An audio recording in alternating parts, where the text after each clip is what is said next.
Well, this is amazing. I can't believe we have in the studio today, star of stage and screen, Mr. Joe O'Brien.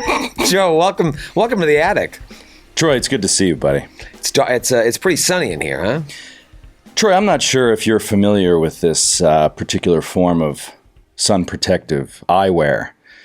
These are called aviator sunglasses. Oh, and they are worn exclusively by ace pilots. I see. And hipsters. And why would you be wearing them? Well, buddy, I'm playing a character in this new game we call Starfinder, who has a bit of time behind the stick, if you know what I mean. Is that the lingo they use, behind the stick? I have no idea. I took a shot. I was about to say behind the wheel, and then I was like, well, it's not a wheel. I think it's a stick. So I went with that. I'm not sure if that's what pilots say, but we'll go with that.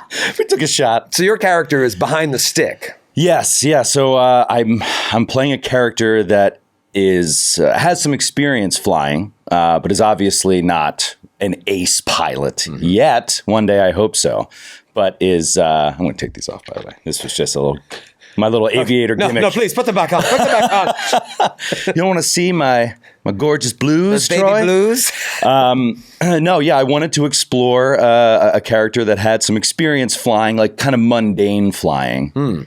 But then gets put into this adventure situation where you have to become like an adventurous pilot, was one of the ideas behind the character. So, yeah. Your characters tend to be pretty polarizing, I think. You go on social media, I feel like people either love your characters or hate your characters. And to me, that's the hallmark of a great character. People should have a visceral reaction.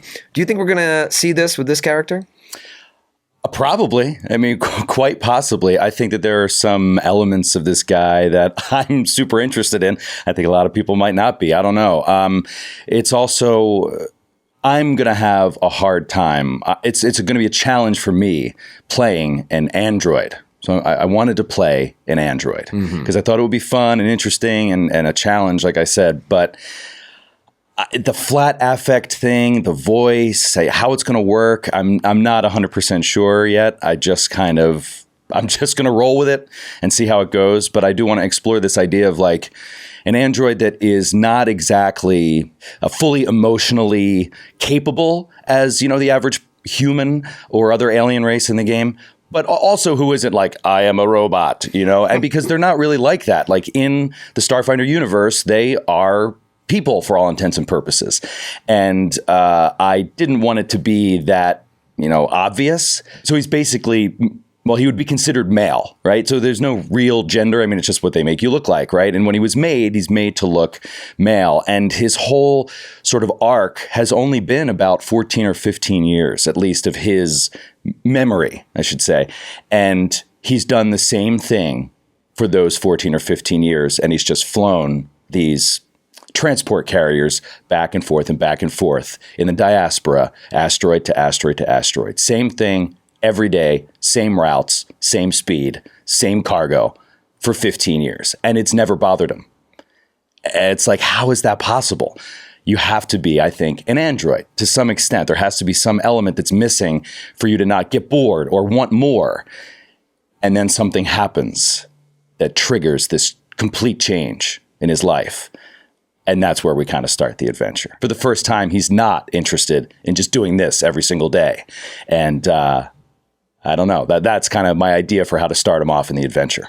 Now, obviously, I know what this event is. Can you tell us a little bit about this? Give us a little tease. Absolutely. I'd love to give it just a little tease. I will say that it involves a boarding of his routine cargo ship, cargo freighter, whatever it is, by pirates, which is not that unusual. He's in the diaspora. He's flying asteroid to asteroid. It isn't that unusual to get boarded by pirates. And there's policies and procedures for how this all works.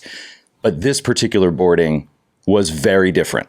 And it started him on a path that just changed everything. And I don't want to say any more than that right now, but I think we're going to get to it pretty soon in the show. So it's not going to be a mystery that long. Now, you were hesitant about Starfinder at first when I said, I think we should do this as the next podcast. But as you've immersed yourself in the core rulebook and in creating this character, you've had a complete turnaround. Wouldn't you agree? Yeah, 100%. A complete turnaround. And mainly because I feel so much more connected, honestly, to this character right now than some of the other characters I've made and enjoy. And it's because of the ability to use any of our modern technology plus anything else you can come up with. All of that is in the lives of these characters. So to me, it feels like much more, I don't know, grounded, even though it's science fiction, even though it's space and all this, the androids, all these things that seem ridiculous. To me, it's been easier in my immersion to connect with the modern technology that they use. You know, you can imagine what a day at work is like for these guys, or what their apartment is like. You know, you think Blade Runner, these small apartments with no,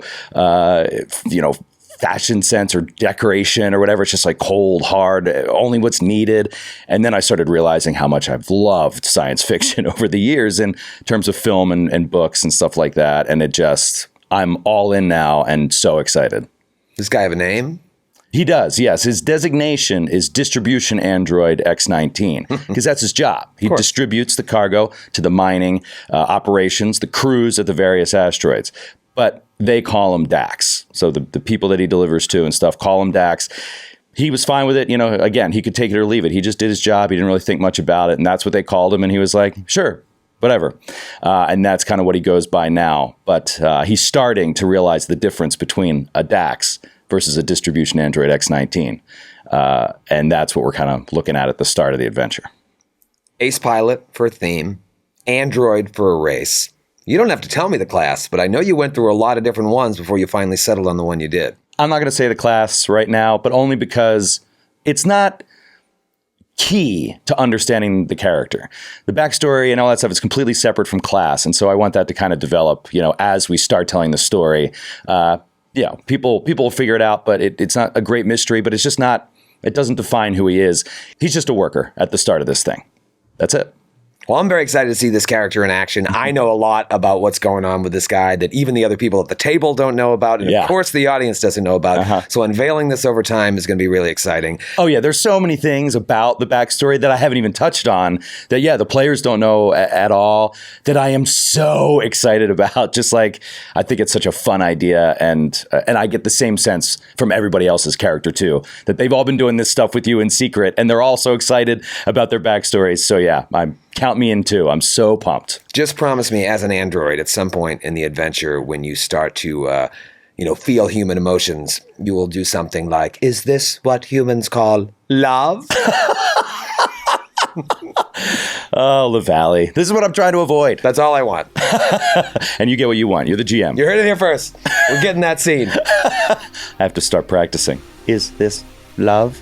We'll see you next week.